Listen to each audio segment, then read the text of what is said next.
Assalamualaikum and hi everyone. My name is Ahmad Amir Firdaus from first year electronic engineering. Today I gonna tell you how electrical kettle work. Electrical kettle use electrical energy and then convert it to thermal energy.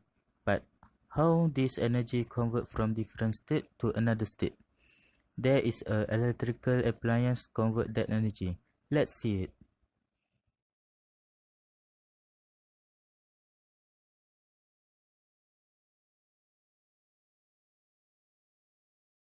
How the electric kettle work?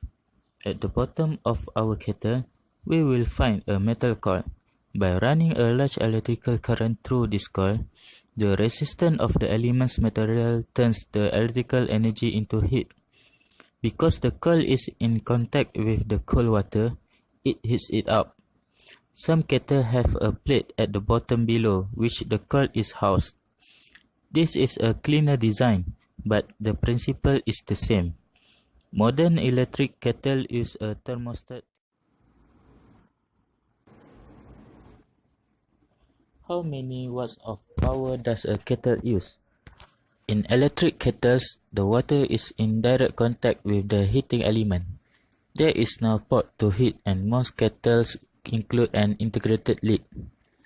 The electric kettle averaged around 1200 watts and took 125 seconds to boil the water, which translates to 0.04. The modern electric kettle doesn't use thermostat anymore because there are one problem with temperature sensor idea is the accuracy. It is impossible to get a temperature sensor exactly for 100 degrees Celsius.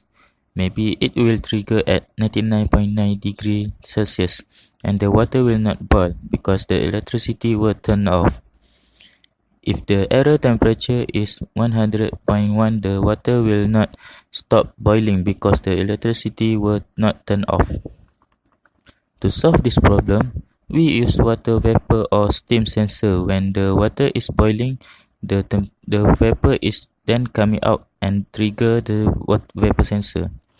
We will not worry about what exactly is the boiling temperature of water is, because when water vapor come out, the electricity will turn off.